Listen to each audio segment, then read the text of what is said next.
पत्रकारिता मराठवाड्याकरिता।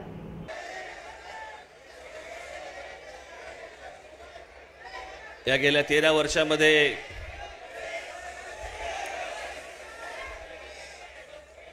अनेक चढउतार पक्षाने पाहिले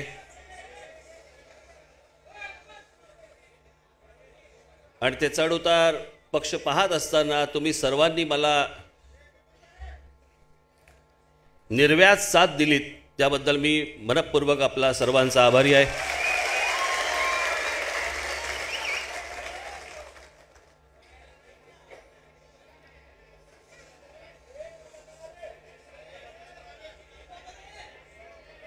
आज खरं तर मी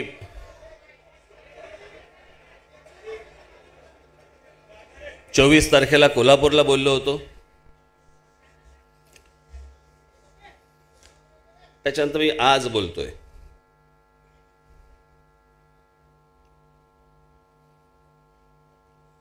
काय बोलणार याची चर्चा जास्ती। लोकसभेवर बोलणार का, लोकसभा लढवणार का, लोकसभा नाही लढवणार,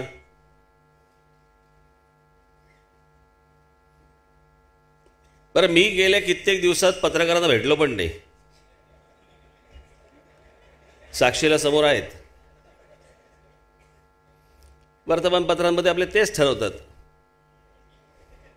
3 जागा मागितल्यात, 2 जागा मागितल्यात, आता ह्यांना भेटणार आहे।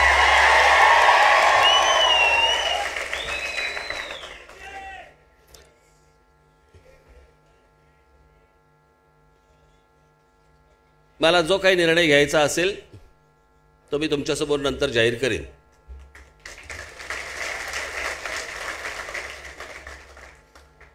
नंतर याचा अर्थ आजच नव्हे,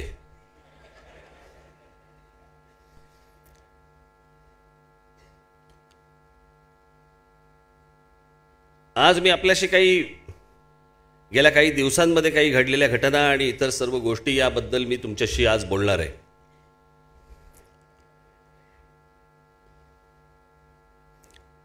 आणि हे मी एवढ्यासाठीच बोलणार आहे आज, मुद्दामून याच्या पुढेही मी बोलीन। आणि याचं कारण म्हणजे आपली स्मरणशक्ती खूप कमी असते, लोकांची सर्वांचीच स्मरणशक्ती खूप कमी असते। कुठच्या जर समजा तुम्ही संपादकाला जरी विचारलं वर्तमानपत्राच्या किंवा कुठच्या तरी टेलिव्हिजन चॅनलच्या,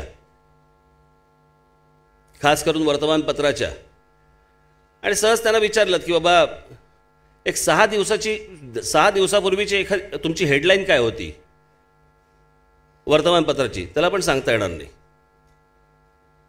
कारण रोज बातम्या येत असतात, नवीन काहीतरी घडत असतं, नवीन तुम्ही काहीतरी वाचत असता, अगोदरच्या पाठीमागे जात असतात, आणि रोज काहीतरी नवीन घडावं, अगोदरचं मागे जावं, हीच या सरकारची इच्छा आहे। नरेंद्र मोदींच्या सरकारची हीच इच्छा आहे, भाजपच्या सरकारची हीच इच्छा आहे। आणि म्हणून आता पुढे आहेतच सभा माझ्या, त्यावेळेला बोलीनच।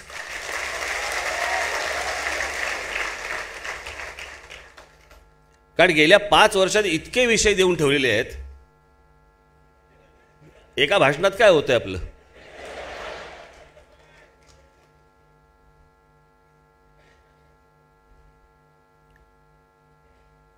पण मी आज खास करून तुमच्याशी, कारण गेल्या काही दिवसांमध्ये मध्यंतरी मला आपल्या अनेक पदाधिकाऱ्यांनी, नेत्यांनी, अनेक महाराष्ट्र सैनिकांनी मला काही काही गोष्टी सांगितल्या। कारण मी कसा होतो, मी त्या कोल्हापूरला होतो, कोल्हापूरला भाषण केलं, भाषण केल्यानंतर मी तिथे अंगणेवाडीच्या जत्रेला गेलो, जत्रेवरनं मी परत आलो, आणि मग मी तिथे भाषणामध्ये काय बोललो याच्यावरती अनेक भाजपच्या ज्या काय फुलबाजा वाजत होत्या इथे,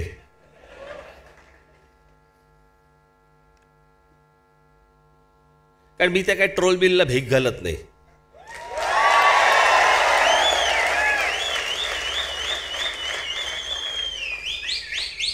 ती नरेंद्र मोदींच्या आयटी सेलमधली सगळी ती लावारीस पोरं बाहेर फिरत असतात,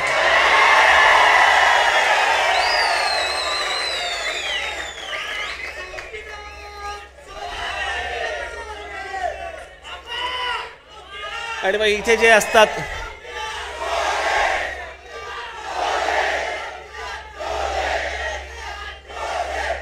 आणि मग इथे जे काही नमरुग्ण असतात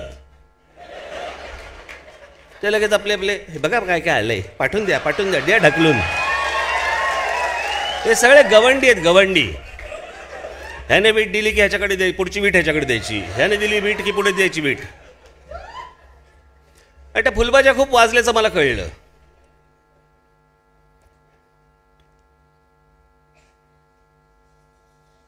माहिती काही नसतं, बस कोणीतरी आपल्या पाठवलंय, द्या ढकलून. आणि मग अनेक असे मैदानांच्या कट्ट्यावरती बसणारे, संध्याकाळचा वॉक घेत फिरणारे, आणि मग याच चर्चा. सैन्य घुसवलं पाहिजे आत. एकदाचा काय तो पाकिस्तान नष्ट केला पाहिजे. याला दिवाळीचा बॉम्ब बाजूला फुटला तर फाटते यांची.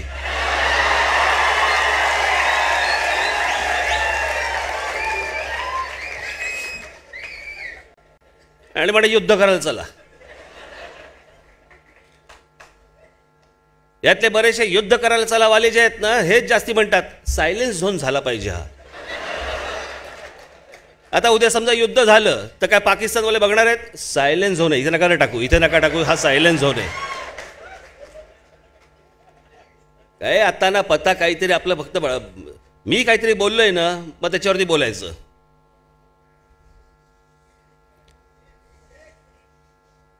ते म्हणे ते काय अजित डोवल, राज ठाकरेची म्हणे लायकी आहे का? अजित डोवल हा माहिती तरी आहे का माणूस? मला नक्की माहिती आहे.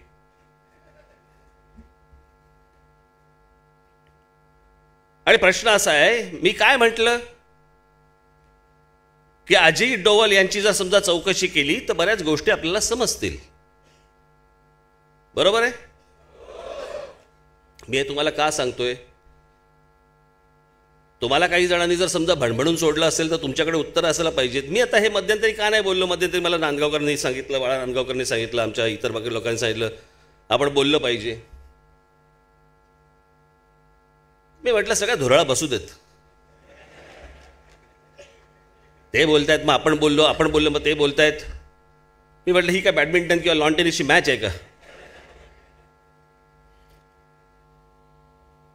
सगळ्यांची भूतं उतरली एकदा खाली की बोलू म्हटलं आपण. नाहीतरी म्हटलं 9 मार्चला आपला वर्धापन दिन आहेत त्यावेळेला बोलू.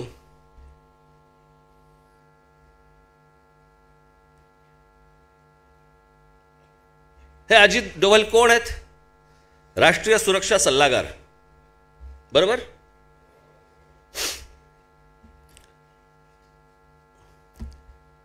या डोवालांची मुलं काय करतात हे माझं मत नाही.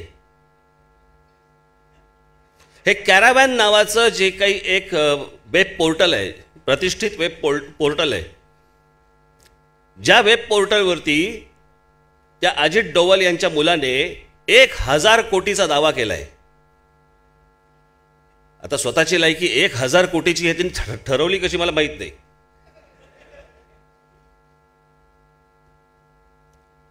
पण त्याच्यात त्यांनी काय दिलंय तर या अजित डोवल ज्यांच्याबद्दल मध्यंतरी सगळ्यांना जो पुळका आला होता ना, या अजित डोवल यांच्या मुलाचं कंपनी आहे आणि त्या कंपनीमधले 2 पार्टनर, त्यातला एक अरब आहे आणि दुसरा पार्टनर हा पाकिस्तानी आहे.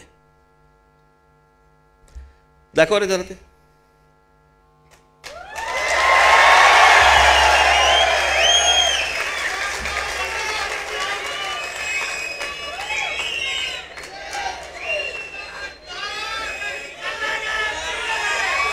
त्यांची कंपनी, या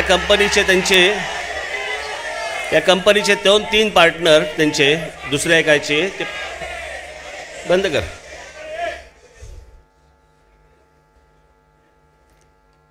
हा त्यांच्या मुलाचा व्यवसाय झाला. त्यात त्यांनी आता त्यांच्या मुलाचा पाकिस्तानी पार्टनर चालतो. पण इतर पक्षाच्या कोणाचा जर समजा पाकिस्तानी पार्टनर असता तर भाजपाने काय थैथयाट केला असता? हा, देशद्रोही, राष्ट्रद्रोही यांच्या सगळ्या गोष्टी चालतात. आणि माझं एवढंच फक्त म्हणणं आहे, हे आता बघा ना, ते पुलवामा झालं, पुलवामा नंतर तो एअर स्ट्राईक झाला, एअर स्ट्राईक नंतर आता सगळं थंड. राष्ट्रभक्ती जी होती ती आता कपाटात बंद करून ठेवली आहेत. सगळे आपल्या रोजच्या व्यवहाराला लागले. पुन्हा कुठेतरी ढम झालं की परत कपाट उघडायचं, राष्ट्रभक्ती बाहेर काढायची. ही यांची राष्ट्रभक्ती. आणि मला पहिला प्रश्न पडतो, भारतीय जनता पक्ष किंवा नरेंद्र मोदी किंवा त्यांची जे काही लोक असतील आजूबाजूचे, हे तुम्हा आम्हाला राष्ट्रभक्ती शिकवणार आहे कोण?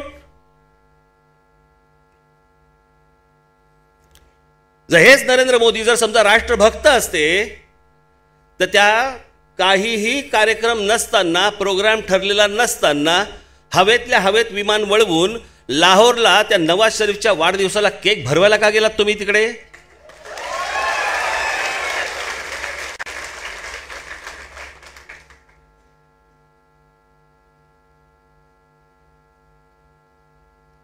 मला जे काही प्रश्न पडतात ते हे प्रश्न आहेतच, ते देशाला पडणारे प्रश्न आहेत.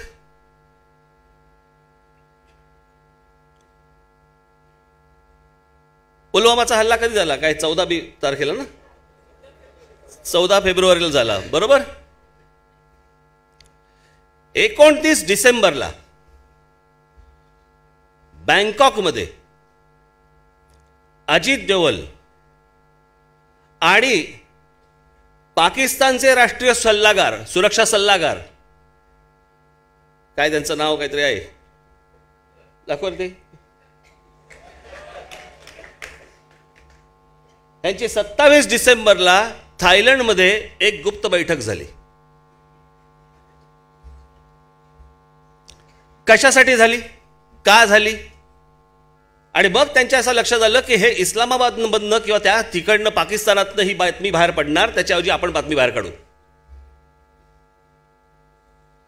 मग 27 डिसेंबरला पाकिस्तानचे राष्ट्रीय सुरक्षा सल्लागार आणि भारताचे राष्ट्रीय सुरक्षा सल्लागार हे दोघे बँकॉकमध्ये काय बोलले? आम्ही प्रश्न नाही विचारायचा? असं काय तुमच्या बोलण्यामध्ये झालं, असं तुमच्या काय चर्चेमध्ये असं घडलं की ज्याच्यानंतर बरोबर 1 महिना 1.5 महिन्यामध्ये भारत आणि पाकिस्तानमध्ये युद्ध सदृश परिस्थिती निर्माण झाली? असं काय ठरलं होतं? काय झालं? काय घडलं? बोलणी फिसकटली का बोलणी यशस्वी झाली? मला असं वाटतं हे प्रश्न देशातल्या प्रत्येक नागरिकांनी यांना विचारले पाहिजेत. आमचे जवान मेलेत,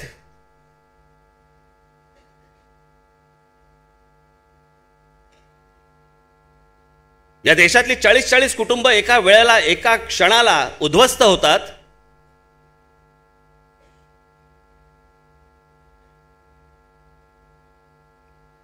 आमचे सीआरपीएफचे सगळे जवान मारले जातात.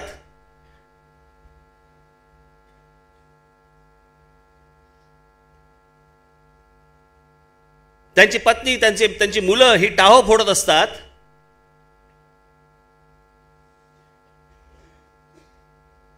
आणि आम्ही प्रश्न नाही विचारायचे?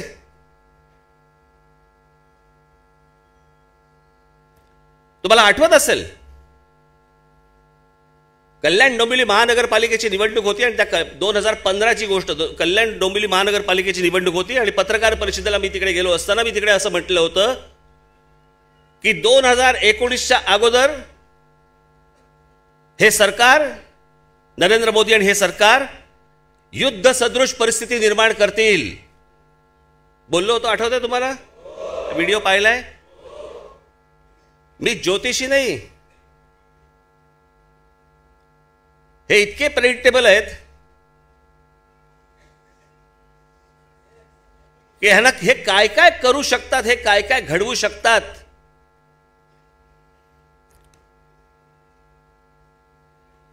मी ज्यावेळेला त्या गुढीपाडव्याच्या आपल्या सभेमध्ये म्हटलं होतं हे की ह्यांचा दाऊदला आणण्याचा प्लॅन चालू आहे. दाऊदला आणण्याचं म्हणजे काय? दाऊदला स्वतःहून यायचंय,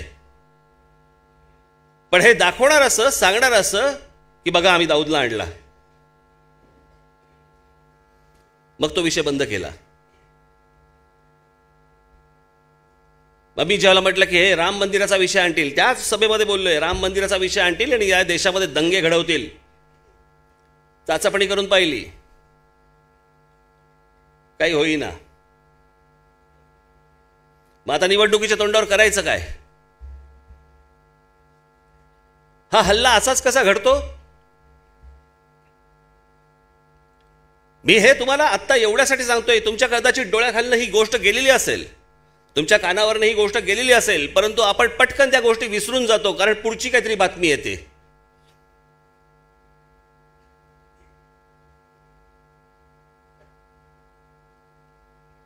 ते जे आपले CRPFचे लोक गेले, ते जायच्या अगोदर त्याची बातमी आहे का रे? ती एअरलिफ्ट करा म्हणून सांगितलं होतं, जरा आहे, दाखवा जरा.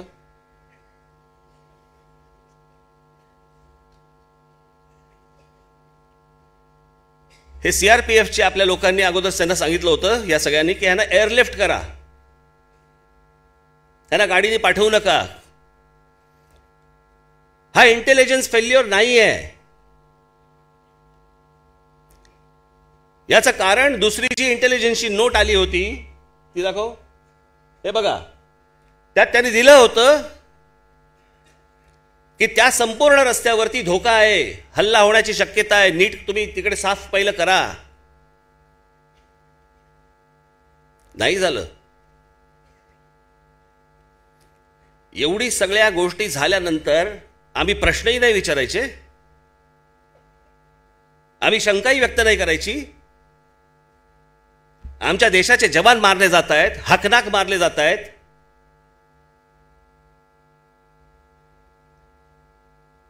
युद्धामध्ये जर समजा अशी गोष्ट झाली तर त्यांच्या घरच्यांनाही गर्व वाटेल, अभिमान वाटेल. पण काही कारण नसताना फोकटच्या फाकट फक्त लोक मरतायत. आधी सांगून देखील जर समजा त्या गोष्टींकडे दुर्लक्ष होत असेल तर ही जबाबदारी कोणाची? राष्ट्रीय सुरक्षा सल्लागार हा नेमका करतो काय?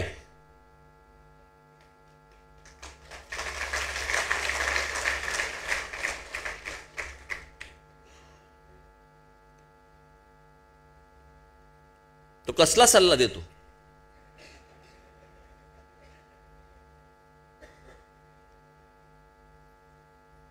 हा पुलवामाचा सगळा प्रकरण झालं, अख्खं घडलं. हे घडल्यानंतर टेलिग्राफ न्यूजपेपर किंवा कुठच्यातरी वर्तमानपत्रामध्ये नरेंद्र मोदींच्या पुढच्या काही दिवसांचे फोटो आलेत. फोटो बघा.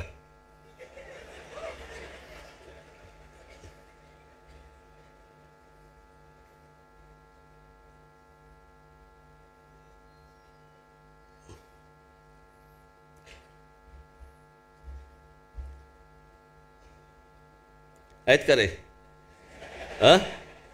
नाही आहेत? तुम्हाला दिले होते ना मगाशी मी 6-7 फोटो होते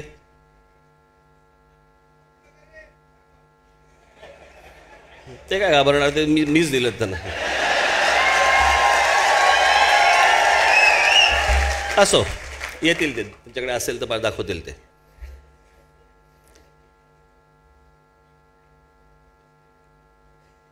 त्या पुलवामा हल्ल्यानंतर रोजचे नरेंद्र मोदींचे फोटो आलेत, रोजचे, वेगवेगळ्या कपड्यांमधले आणि स्टायलिस्ट. म्हणजे असं काही नाही की बाबा साधे काहीतरी झब्बे घातलेत वगैरे वगैरे, असं काही नाही. बाबा दुःख आहे असं काही नाही, व्यवस्थित सगळं, टापटेप सगळं व्यवस्थित. ते फोटो बघितले, मी बघत असतानाच मला असं वाटलं, म्हटलं हा कसले फकीर, हा तर बेफिकीर.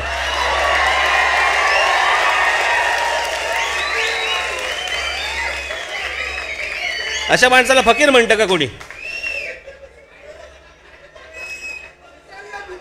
हे बेफिकीरच.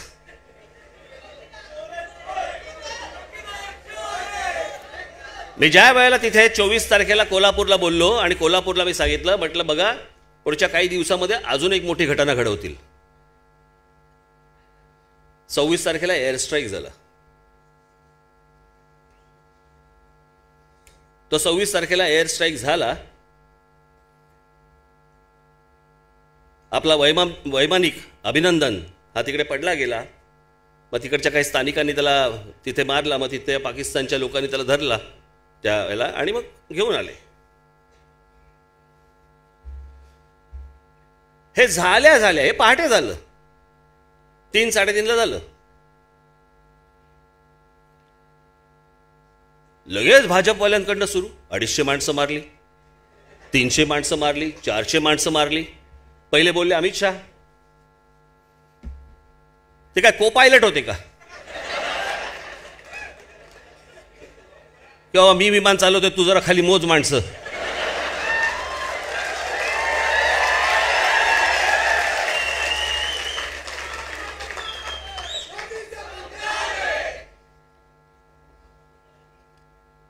आज आपला जवान पायलट पुन्हा आपल्या देशामध्ये स्वगृही परतला, नीट परतला.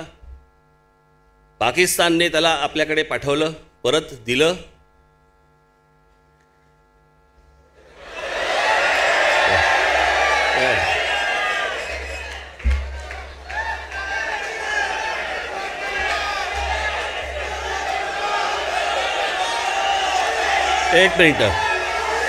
एक मिनिट तुमच्या घोषणा बंद करा आता. 15 फेब्रुवारी, 16 फेब्रुवारी, 17, 18, 19, 20, 21 हे बघा, आणि 22 रोजचे फोटो आहेत. कोणत्या चेहऱ्यावरती दुःख आहे सांगा मला. आमची 40 माणसं मारली गेली.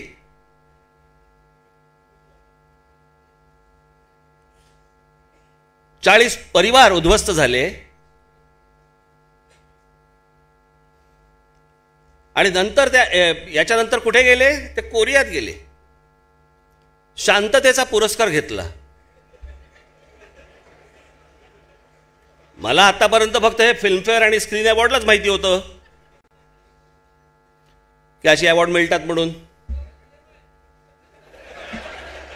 हे बघा,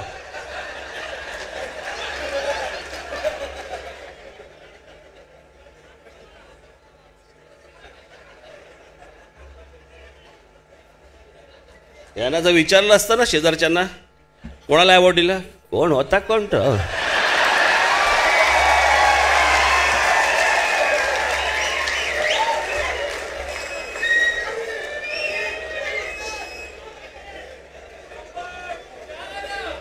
ही परिस्थिती देशामध्ये आहे, युद्ध सदृश परिस्थिती आहे.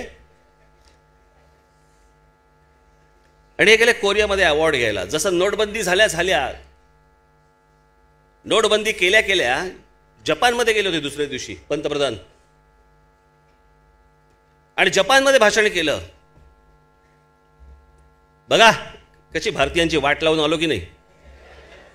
आहे ते भाषण. असो, तो एअर स्ट्राईक झाला. किती खोट्या बातम्या तुमच्यापर्यंत पोचवायच्या. अरे हे जरा कमी करता येईल का मला? थोडा कमी करा लाईट. हां बस, थोडा वाढव आता, नाही तर कोण बोलतेच कळायचं नाही. त्याच्यानंतर सगळ्या तुमच्या सोशल मीडियावरती यांनीच निर्माण केलेल्या काही वेब पोर्टल्सवरनं काही फोटो दाखवले गेले.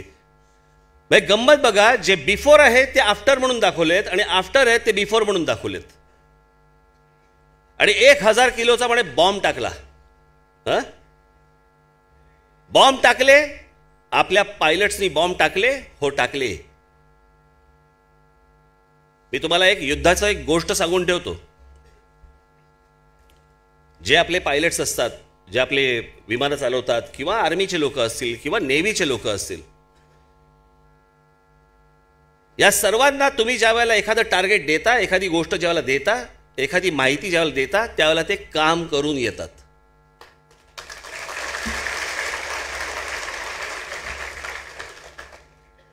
जगामध्ये कुठचाही देश हा त्याचं युद्ध जिंकतो किंवा हरतो तर एकाच गोष्टींमुळे. एकच गोष्ट असते ज्याच्यामुळे तो जिंकू शकतो किंवा तो हरू शकतो, आणि ती एक गोष्ट म्हणजे इन्फॉर्मेशन, माहिती. समजा तुम्ही माहिती चुकीची पुरवलीत त्यांना तर ते चुकीच्या ठिकाणी जाणार आहे. जर माहिती योग्य पुरवलीत त्यांना तर ती योग्यच गोष्ट होणार आहे. ते बॉम्ब टाकायला चुकलेले नाहीत आपले लोक, आपले जवान बॉम्ब टाकायला चुकलेले नाही आहेत. त्यांना माहिती चुकीची, अर्थातच ते सगळं प्रोग्रॅम्ड असतात. ही काय विमानं अशी नाही आहेत की खालून वरतून बघतायत खाली आणि मग बॉम्ब टाकतायत. सगळं प्रोग्राम्ड असतात. जिथे तुम्हाला सांगितलेलं आहे तिकडे बरोबर तिथे स्ट्राईक होतो तो. मग बॉम्ब जंगलात कसे पडले, माहिती कोणी दिली? आज बाकीचे लोक, आज त्या एअरफोर्सचे जे चीफ आहेत ते येऊन बोलले की आम्ही स्ट्राईक केला. हो, केलाच. आमच्या जवानांचं आम्ही अभिनंदन केलंच पाहिजे. त्यांनी त्यांचं काम बजावलं. माहिती चुकीची दिली गेली. आणि मग त्याच्यानंतर ह्यांचे सगळी लवाडी सुरू जी झाली ना, 200 माणसं मारली, 300 माणसं मारली, 400 माणसं मारली. पुढचा फोटो दाखवतो. ते 2 फोटो आहेत, ते बिफोर अँड आफ्टरचे आहे त्याच्यात. पहिल्या 1-2 मध्ये असेल बघ, तुला दिले होते ना केतन. अरे एकाच ह्याच्यात आहेत ना ते, बिफोर आणि आफ्टरचे दिले ते आहे, लागतील. एक इमारत आहे कौला सकट, हा, अशी निळी कौलं आहेत. तो फोटो दिलाय बिफोर. आणि त्या इमारतीचं काम चालू आहे, कन्स्ट्रक्शन सुरू आहे. आजूबाजूला झाडबिडा येतं सगळं. आणि तो दिला आफ्टर. इमारत बनतानाच किती खोटा प्रचार करायचा, तुमच्यापर्यंत किती खोट्या गोष्टी पोचवायच्या. ही इतकी माणसं मेली. अहो, साधी गोष्ट लक्षात घ्या. 200, 300, 400 सोडून द्या, 10 माणसं जरी पाकिस्तानामध्ये गेली असती ना, मारली गेली असती ना, अभिनंदन आमचा परत येत नसता.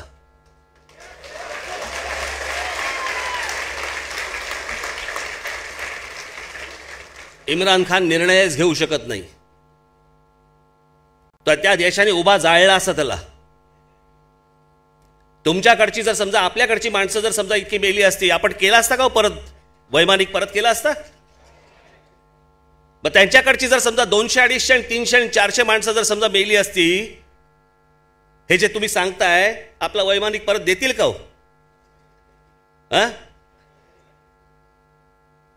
किती खोटं बोलायचं, याला काही मर्यादा? अख्ख्या देशाशी खोटं बोलतायत का?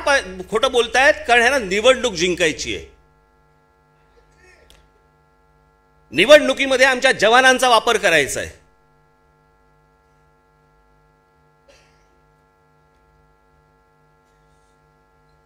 हे संपूर्ण षडयंत्र तुम्ही नीट ओळखलं पाहिजेत.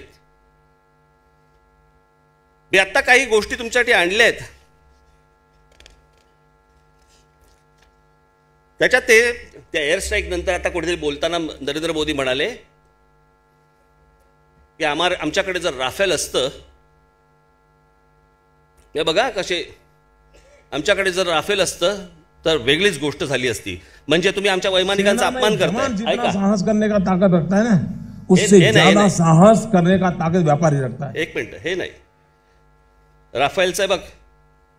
मी तुम्हाला मुद्दामून हे सगळ्या गोष्टी आणल्यात कारण हे लगेच कसं होतं की तुमच्या मोबाईलवरती एखादी गोष्ट आली, तुम्ही पटकन पुढे विसरून जाता, पुढचं काहीतरी येतं. इन दिनों बहुत चर्चा चल रही है, ऐका.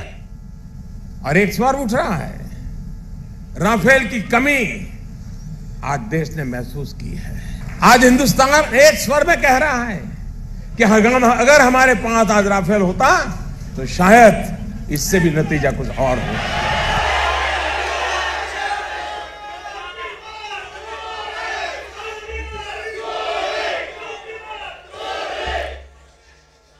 म्हणजे जे आमचे वैमानिक तिथे गेले, ज्यांनी एका धाडसाने ही गोष्ट केली, तुम्ही म्हणताय की ती विमानं काही नाहीत, ते वैमानिक काही नाहीत. राफेल असतं तर वेगळी गोष्ट. तुमच्यावरच्या भ्रष्टाचारासाठी म्हणून, तुम्ही केलेल्या भ्रष्टाचारासाठी म्हणून तुम्ही आता राफेलचं नाव घेताय. अहो, प्रश्न आम्ही पण कधी राफेल बद्दल नाही प्रश्न केला. ती राफेल का राफेल, ती विमानं असतील चांगली, आमचा प्रश्न तो नाहीच आहे. अनिल अंबानीला काम का दिलं, आमचा प्रश्न तो आहे.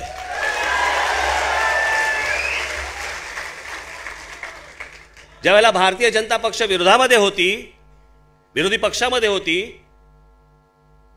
ज्या वेळेला तुमच्या VP सिंग हे पंतप्रधान होते व्हायच्या अगोदर, VP सिंग पंतप्रधान व्हायच्या अगोदर राजीव गांधी जेव्हा होते त्यावेळेला ह्याच लोकांनी बोफोर्स प्रकरण ताणलं होतं, बरोबर आहे? बोफोर्सच्या भ्रष्टाचाराचा विषय होता, तो महत्वाचा होता. बोफोर्स तोफांचा नव्हताच.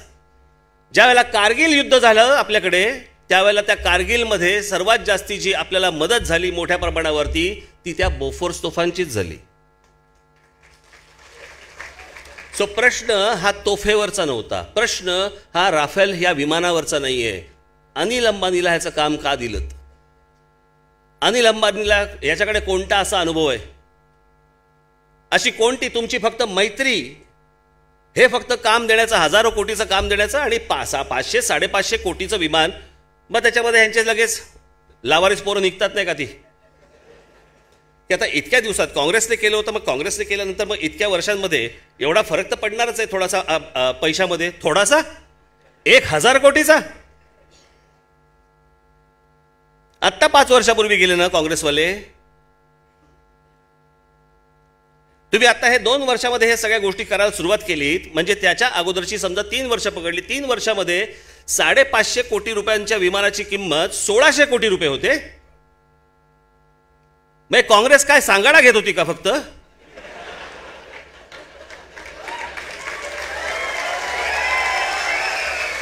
आता मोदीजी आले आणि मोदीजींनी सांगितलं की नाही, राफेलमध्ये इंजिन पण बसवलं गेलंच पाहिजे.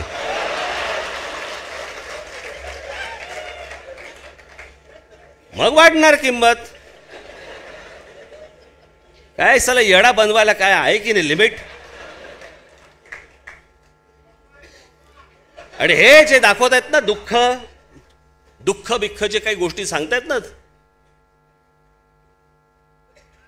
आमच्या ज्या शहीद जवानांच्या शवपेट्या ज्यावेळेला तिकडे आल्या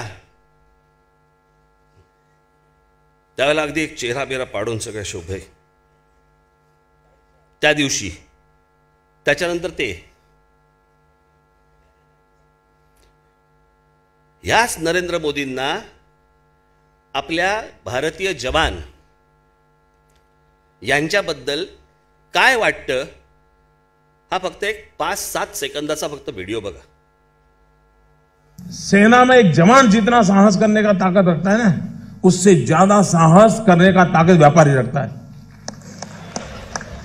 सेना में एक जवान जितना साहस करने का ताकत रखता है ना, उससे ज्यादा साहस करने का ताकत व्यापारी रखता है.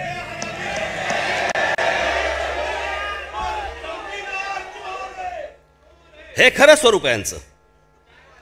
आमच्या जवानांपेक्षा व्यापाऱ्यांचं शौर्य जास्ती मोठं.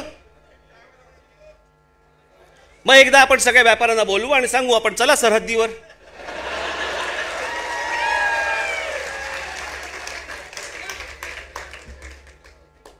व्यापारी व्यापाराचं काम करत असतो,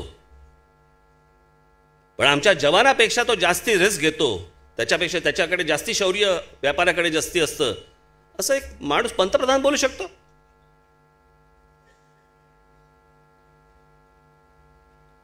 या मेलेल्या जवानांची काय मनामध्ये किंमत असेल यांच्या, हे याच्यावरनं कळतंय. आणि हे तुमच्या समोर येणार की आम्ही काय स्ट्राईक केला, एअर स्ट्राईक केला. तुम्हाला आत्ता सांगून ठेवतो, मला असं वाटतंय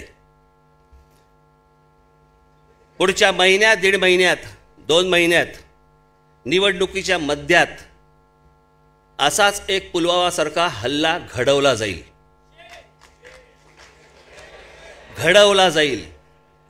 आणि पुन्हा लक्ष सगळ्यांचं तिकडे वळवलं जाईल आणि मग परत राष्ट्रभक्तीची सगळी भाषणं सुरू होतील.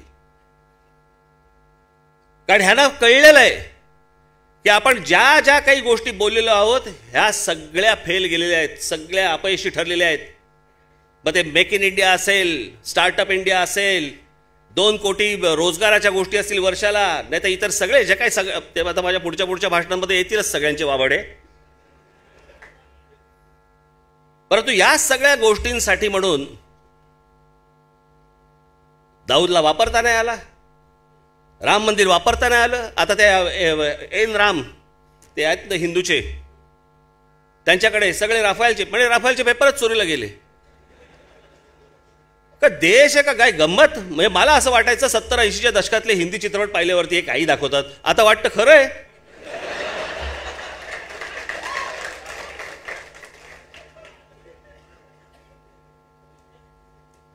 ते जे पूर्वी असायचं नाही का, दिवाकर उसे उठा के लेके आओ,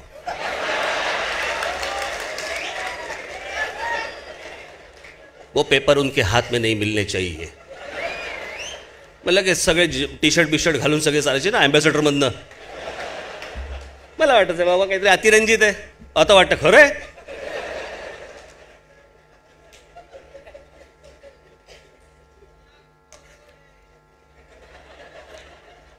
राफेल सारख्या एका इतक्या मोठ्या गोष्टींचे पेपर चोरीला जातात आणि एक अधिकारी सांगतो की नाही चोरीला गेले, आणि काल परवा परत सांगतायत नाही नाही सापडले, त्याची कॉपी गेली होती बाहेर.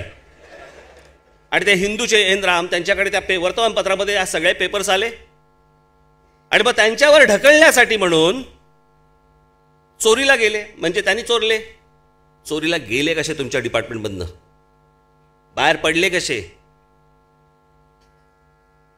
काय भारतीय जनता पक्ष, खास करून मोदींचं, भारतीय जनता पक्ष तर आहेच परंतु मोदींचं काय दुर्दैव आहे बघा. पुन्हा अंगावर कोण आलं? उलट राम आणि हिंदू.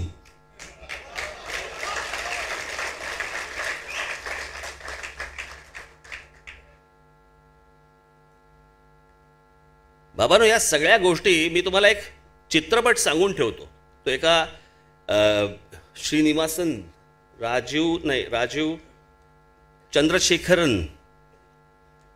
चंद्रशेखरन नावाचं एक त्यांचं पुस्तक आहे. इराकमध्ये घडलेल्या खऱ्या गोष्टी, ज्यावेळेला ते केमिकल वेपन्सचं सगळं चालू होतं ना त्यावेळेला तिथे, त्याच्यावरचं एक पुस्तक आहे. त्या पुस्तकावरचं, त्या घटनांवरचं एक ते पुस्तक, म्हणजे त्या डॉक्युमेंटेड सगळं त्या गोष्टी आहेत त्याच्यावरचं ते पुस्तक आहे. त्या पुस्तकावरनं एक चित्रपट आलाय. तुम्हाला मिळालं तर जरूर बघा, आणि त्याच्यानंतर तुम्ही एक अंदाज बांधा की हे सगळं राजकारण काय चालतं. त्या चित्रपटाचं नाव आहे ग्रीन झोन. तो फक्त तुम्ही चित्रपट बघा, आणि ते बघितल्यानंतर तुमच्या लक्षात येईल की कशा प्रकारे ह्या सगळ्या गोष्टी हँडल होत असतात. आणि हे सगळ्या गोष्टी घडत असताना, आणि मग तुमच्या मनामधला जो भारत, तुमच्या मनामधला जो जवानाबद्दलचं प्रेम, तुमच्या मनामध्ये असलेले जवानाबद्दलचे एक काय म्हणून निष्ठा, आस्था, ज्या तडफेने सगळेजण म्हणतात की भारत माता की जय, हे त्या जवानाकडे बघून म्हणतात, आणि ते जे तुमच्या मनामध्ये असतं याचे फायदे घेतले जातात.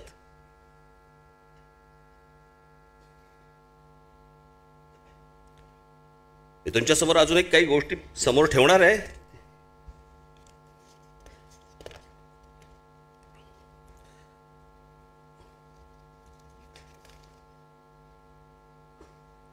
पंचवीस डिसेंबर 2015 पाकिस्तानात जाऊन नवाज शरीफना केक भरवला. परत मी तारीख सांगतो. 25 डिसेंबर 2015 पाकिस्तानात जाऊन नवाज शरीफना केक भरवला. पुढे 7च दिवसात 2 जानेवारी 2016 ते 5 जानेवारी 2016 पठाणकोट येथील भारतीय हवाई दलाच्या तळावर हल्ला झाला. काय केक बादला का?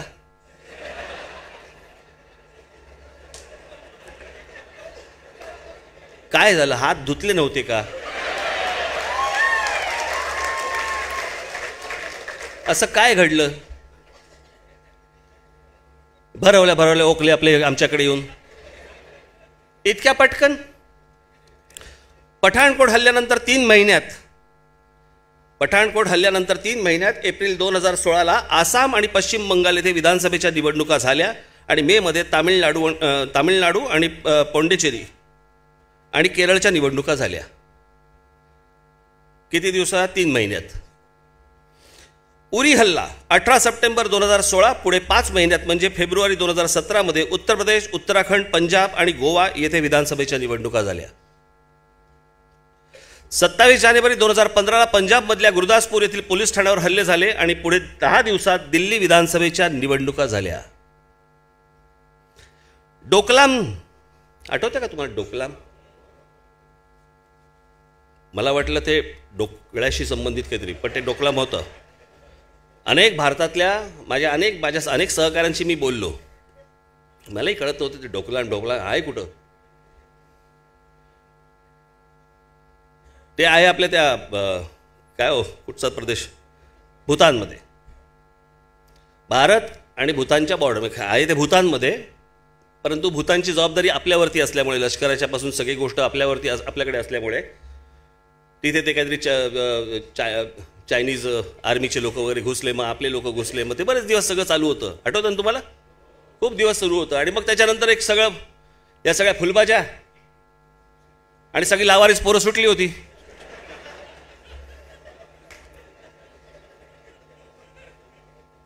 चायनीज गोष्टी बंद करा, चायनीज प्रॉडक्ट्स बंद करा, चायनाची कुठची गोष्ट वापरू नका.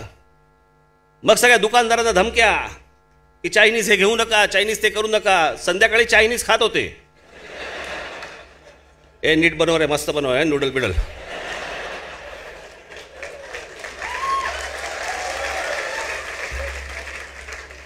आपलं एक रोजचं ठरलेलंच आहे. आपलं काय त्यांचं ते तीन झाले की आपल्याला चायनीज लागतं.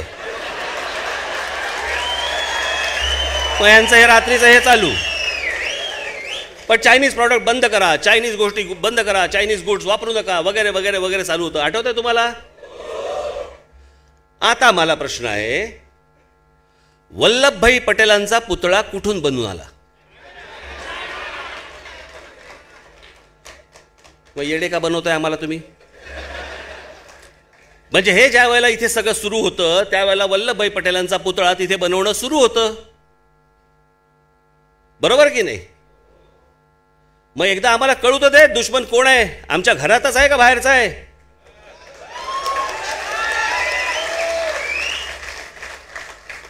हे ज्या गोष्टी करणार त्या देशाच्या हिताच्या, आणि दुसरे कोणी काही बोललं की देशविरोधी, हे गद्दार आहेत, देशद्रोही आहेत, हेच ठरवणार, पाट्या हेच लावणार, यांची लावारीस पोरं.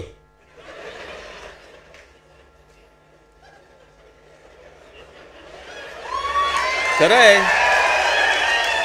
ते कोण काय असतात ते त्यांना आईनं बाप कोण काय कळतच नाहीत. आणि मग खाली सगळ्या फुलबाज्या असतातच. एकाला एक फुलबाजी लागली की दुसरी पेटवून दुसऱ्याला लावते ती. आणि मग सगळ्यांचं झालं की घरी एकटे आपल्या फिरत बसतात.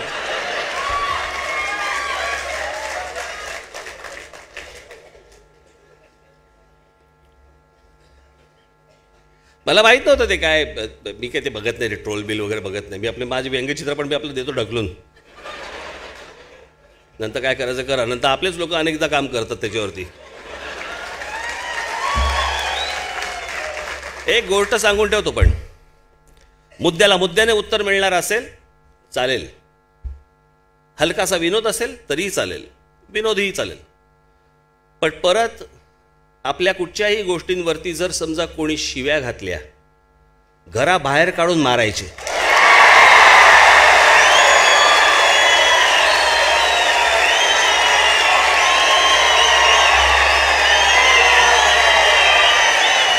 आत्ताच सांगून ठेवतोय,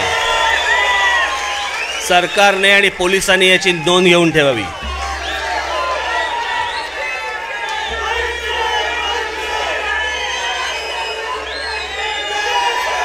या भाजपवाल्यांची नाटकं खूप झाली आता. हे गेले 5 वर्ष या भाजपवाल्यांनी खूप नाटकं केली आता, कळलं का? आणि हे जर समजा कोणी असेल आणि त्याचा पुरावा पण बघा. मला वाटलं साहेबांनी शिव्या दिल्या असणार, तसं करू नका.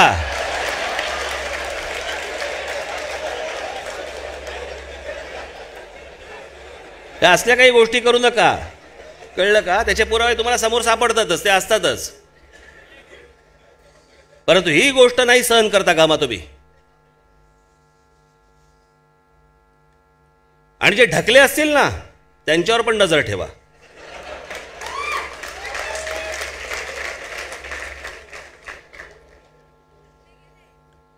पाच वर्ष या देशाला परेशान करून टाकले या लोकांनी.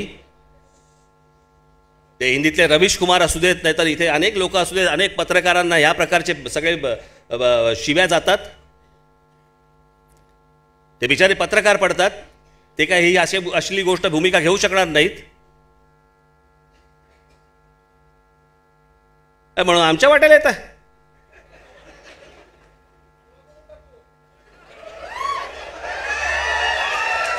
ते तुम्ही नक्की बघा टेलिव्हिजनवरती, हे ते असतात ते यूट्यूबवरती रवीश कुमारांच्या आणि त्या कोण ते विनोद दुआ यांचे शो बघा. तुम्हाला सगळ्या गोष्टी खऱ्या काय त्या कळायला लागतील. द वायर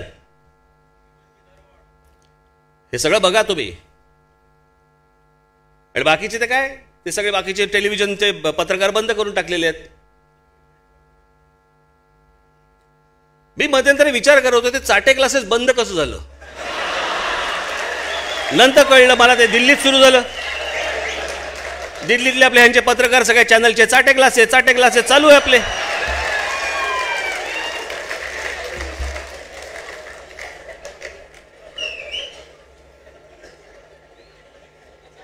पण या देशातल्या या पत्रकारितेला हे धोक्याचे दिवस आहेत. ही गोष्ट इतकी आपण गंमत म्हणून नुसती घेऊन चालणार नाही. तुमच्यापर्यंत तुमच्याकडे रोजची वर्तमानपत्र चॅनलवरून तुम्ही एका विश्वासाने ती गोष्ट बघत असतात आणि तुमच्या लक्षात येतं की ही माणसं नंतर विकली गेलेली आहेत. तू काय दिल्लीला जाणार काय? तर उद्या यायचा साहेब तिकीट.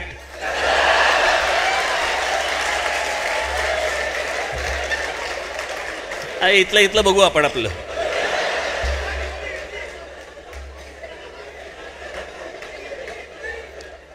हे जे मी तुम्हाला सांगतोय, हे मी जे बोलतोय, मला काय सहज आलेला तो झटका नसतो. मला या सगळ्या गोष्टींवरती जे प्रश्न पडतात, हे प्रश्न मला असं वाटतं तुम्हाला पण पडले पाहिजेत.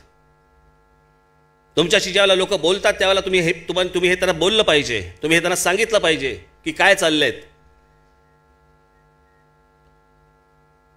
मोदी भक्तीने जर समजा कोणी आंधळे झाले असतील, बहिरे झाले असतील, त्यांच्या वाट्याला जायची गरजच नाहीये, कारण ते सुधारणारच नाहीत.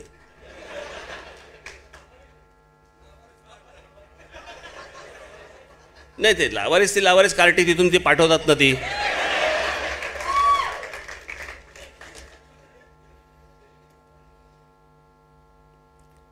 लोकसभेच्या निवडणुका आहेत, अनेक गोष्टी आहेत. या लोकसभेच्या निवडणुकीच्या वेळेला आता बघा काय काय काय चालवतील बघा. आता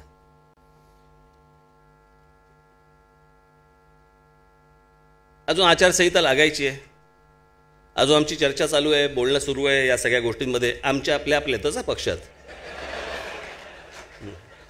हे 2 देतो काय, हे 3 देतो काय, हे नाही चालू. मी काय प्रकाश आंबेडकर नाही आहे.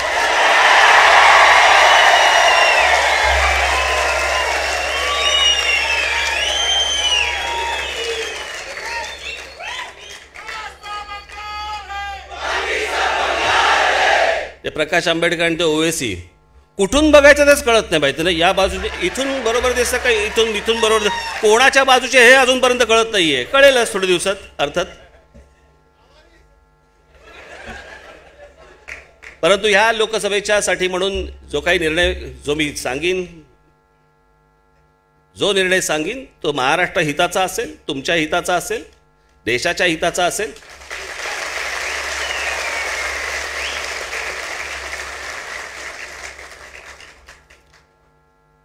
आणि मला असं वाटतं आचारसंहिता लागू देत, लागली की मग आपण परत भेटूच.